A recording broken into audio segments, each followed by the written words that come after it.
Car Dieu fait chaque chose bon en son temps. Alléluia. Amen. Vous voyez que tout est connecté, la paix est connectée. Pendant quand tu supportes quelque chose, tu trouves la paix, la sécurité, tu ne dois pas trouver à ce moment-là. Tu attends. Amen. C'est les femmes et les hommes passants qui ont les grandes victoires dans la vie. Dans la stratégie même du combat spirituel, il faut savoir être patient des fois. Amen. Les choses rapides, là, miraculeuses, là. Je vais vous dire, par exemple, quelqu'un qui a une maladie chronique ou une maladie, et puis qui vient, le jour où l'on chante la guérison sur nous, nous prions pour lui, instantanément il est guéri. Il a souffert de maladie aiguë pendant 2 jours ou 3 jours. Il était alité au lit, il ne pouvait pas se lever. Et quelqu'un qui a fait une maladie, oh, le frère Laurent a prié pendant 6 mois, la maladie est toujours là. Mais la personne garde la foi. La personne garde la foi.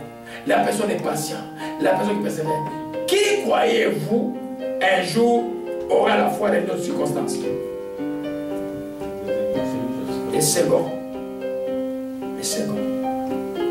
Où Dieu a dit je t'ai guéri, mais les manifestations n'arrivent pas encore. C'est dans la guérison ce qui t'arrive. Jésus a dit, je vais passer sur la guérison aujourd'hui. Jésus a dit aux 10 lépreux, allez vous montrer au temple. Ils n'étaient pas encore guéris. En cours de route, ils s'étaient guéris. Amen. Mais ils pouvaient guérir aussi éternellement sur place. Alléluia. Quand quelqu'un qui trouve qui obtient quelque chose de la patience, ou il y a quelqu'un qui va voir un boulot, je suis content pour lui parce que j'ai quand même prié 5 ans là, c'est comme ça pour moi. Amen. Mais il a reçu le point, il a reçu même quelque chose que je n'ai jamais vu. Un doigt est venu écrire dans son livre de maison. Il était comme ça sur les chaises, les yeux ouverts. Désormais, ne crains pas. Dis seulement et j'agirai. La personne a tremblé, il m'a appelé. Ah, qu'est-ce que j'ai vu? Les choses devenues fou. J'ai dit qu'il n'est pas fou. Vous parlez des choses de l'esprit. Quand vous commencez à voir les choses de l'esprit, vous commencez à avoir peur. Amen. Je vais montrer les doigts des rois. Nabucodonosor, la tête de Daniel, qui avait écrit mauvaise chose au mur. Mais il a eu la même expérience avec écrit comme ça, là, avec un doigt dans son mur à la maison. Hier, il allait faire un test, je lui ai dit, est-ce que tu as prononcé la même phrase que l'esprit avait dit? Oui, j'ai prononcé. Il dit, quand tu vas prononcer simplement ces phrases-là, tu vas voir que les gens vont t'avoir. Alléluia. Je suis content pour lui. Un dossier de moins. Amen. J'ai dit que c'est un dossier de moins.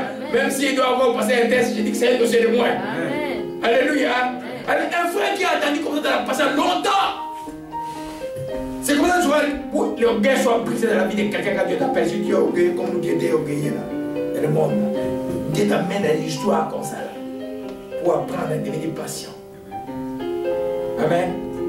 Moïse, l'exemple de la patience, il a acquis sa patience dans la moindre du désert. Pendant 40 ans. Alléluia.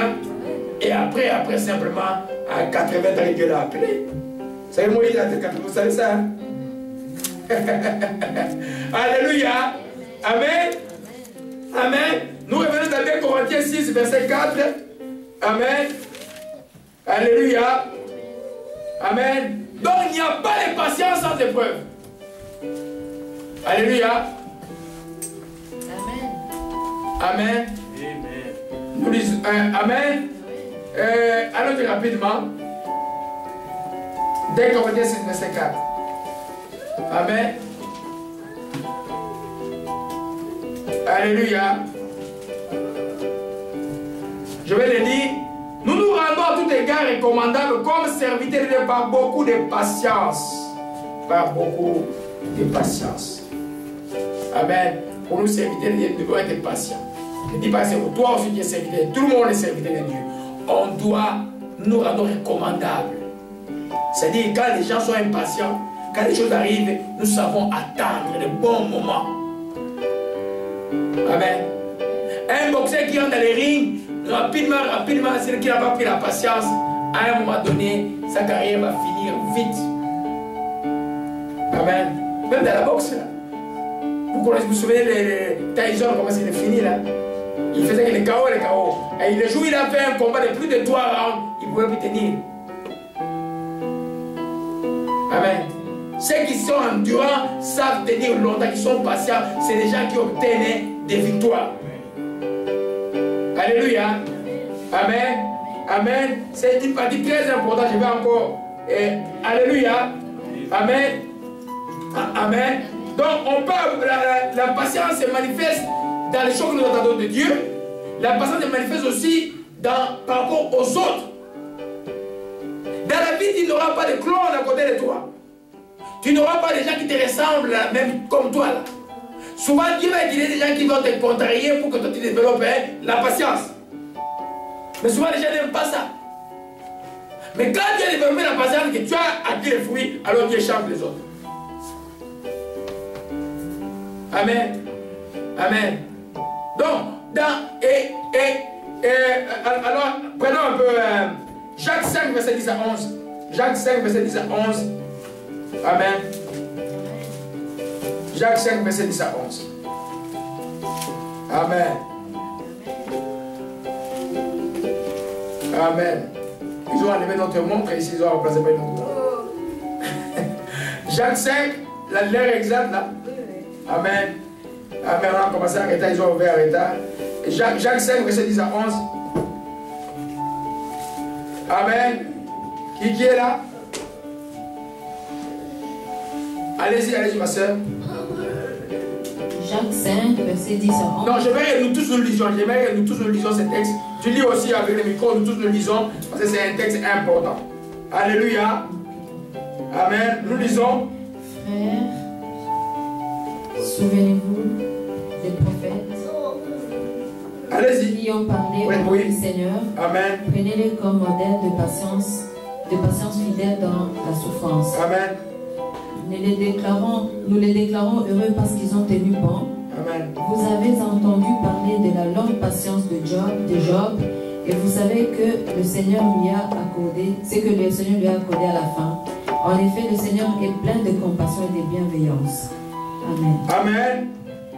Nous disons bienheureux ceux qui ont souffert patiemment. Amen. Tu vois, ça c'est joie toujours. On parle de la patience, on parle aussi de joie. On parle des fruits, c'est un seul fruit. Nous disons bienheureux ceux qui ont ouvert patiemment. Vous avez entendu parler de la patience de Job. Et vous avez vu la fin que le Seigneur lui a réservée. Vous connaissez l'histoire de Job, il a tout perdu. À l'espace de 3 jours. Mais il a souffert longtemps. Il a perdu socialement, il a perdu physiquement, il a perdu même psychiquement. Son esprit n'était pas touché par les mal. Mais à la fin, Dieu lui a redonné le double de tout ce qu'il avait perdu. Amen. Quand il sait attendre, il prendra de bonnes choses. Je prends l'exemple de quelqu'un qui veut recommencer sa vie. Par rapport à un divorce ou est justifié qui est arrivé. Si tu ne sais pas attendre, frère ou soeur, tu vas avoir des problèmes. Il faut attendre être guéri de ta blessure ancienne. Totalement. Et seulement après, tu vas penser à avoir une relation. Oui, amen. Si tu es un homme, c'est toi qui vas commencer à prier, puis à voir, à aller vers la femme. Et si c'est une femme, toi, tu vas attendre que l'homme vienne. Si tu es une femme qui commence à regarder, hey, oh, peut-être c'est là sur mon mari, oh, peut-être c'est sur mon mari, dans l'impatience, tu vas avoir des problèmes. Alléluia. Amen. Savoir attendre. Il dit, prenez pour modèle les prophètes qui ont parlé de la part de Dieu. Tout le monde qui est, il n'y a personne dans la Bible qui n'ait pas expérimenté la patience. Nous commençons par Abraham. Abraham a attendu sa promesse pendant près de 17 ans. Est-ce qu'il est serviteur de Dieu ou pas? Oui. Dieu il a dit quitte tes parents. Va, il a dit va ici, il n'a dit pas où il allait. Oh. Tout ce qu'il avait, il avait confiance et il savait que Dieu était avec lui. Il a attendu. L'impatience de sa femme a fait que la servante devait dire vers lui, nous avons Ismaël qui nous cause des problèmes jusqu'aujourd'hui. Amen. C'est l'impatience ça. Alléluia. Nous continuons. Nous voyons que même Jacob le filou, qui a voulu la bénédiction de son grand frère, pour que la cour d'Ésaïe disparaisse, la mère a dit, fuis loin. Il est allé, il a été patient où il était, il a travaillé combien d'années, 7 années, 7 fois, et c'est qui sont dans l'Ancien Testament. Là-bas l'a trompé, il a été patient, là-bas l'a trompé, il a passé, mais Si c'est fait que tout ce qui appartient là-bas lui a appartenu et puis il est revenu avec. Les grands guerriers savent être patients, même patients par rapport à savoir s'asseoir à une organisation. Quand tu es sûr que l'organisation est vraiment de Dieu, et que les serviteurs sont de Dieu, reste, ne bouge pas comme une souris à gauche et à droite. On va voir dans les fruits de la fidélité le dimanche prochain. Ça, c'est tellement lié cette chose-là. C'est vraiment un fruit. Alléluia. Amen. Nous continuons, et je prends n'importe quel exemple qui m'arrive. Vous voyez David, son propre fils, Absalom est en train de les chercher pour les châteaux du royaume. David était devenu humble. Il est en train de partir. Chimée est en train de gérer David, de jeter la poudre. Il dit, oh, homme de sang, tu as pris le trône de mon frère, de notre frère Saul et tout et tout. Et puis Abishai voulait les tuer. Chimée, David dit, laisse-les. Peut-être c'est Dieu qui a permis cela. Il était patient, il est parti. Amen. Mais c'est Absalom qui est mort, David est retourné. Alléluia. Nous entendons bien dans Actes des Apôtres, vous voyez tous les chapitres 1, 2, 3, la persécution de la gloire de Dieu et la persécution de l'Église. Amen. Que ce soit Pierre, que ce soit les autres, ils ont été arrêtés, frappés. Amen. Mais ils étaient résilients, ils étaient patients.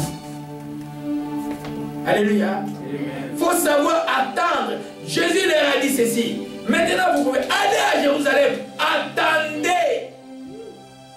Attendez la puissance qui va arriver. Ils étaient là en train d'attendre à l'unité en prière et l'Esprit est venu les remplir.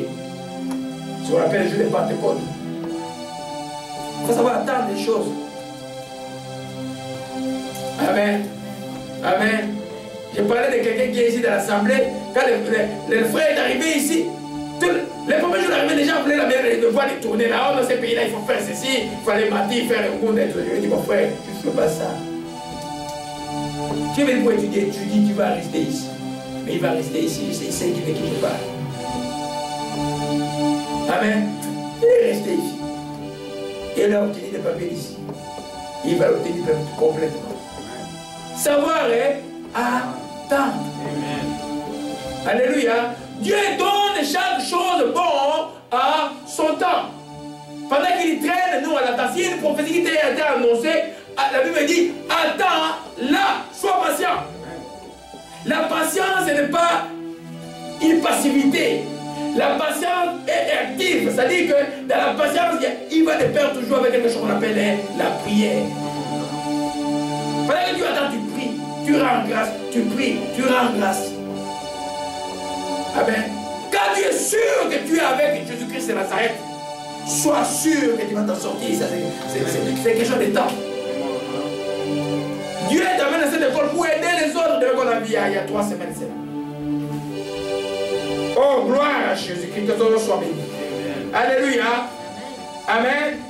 Alors, je vais dans Galates 6, verset 1 et 2. La personne, je peux en parler 1, 2, 3 dimanche. C'est tellement profond.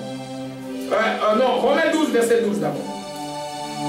Romains 12, verset 12. C'est très important de parler de la patience envers les autres.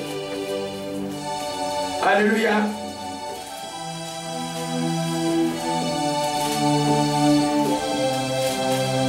Amen. Amen. Je commence au verset 10. Par l'amour fraternel, soyez pleins d'affection les uns pour les autres, et par honneur, usez de prévenance réciproque. Et elle disait dans la parole, soyez fermement d'esprit, servez le Seigneur. Réjouissez-vous en espérance, soyez patients dans l'affliction ou dans l'épreuve. Soyez patients. Alléluia. Et persévérez dans la prière. Soyez patients, persévérez dans la prière. Amen. Il dit que la patience n'est pas passive. La patience est active. Pendant que tu es patient, tu pries.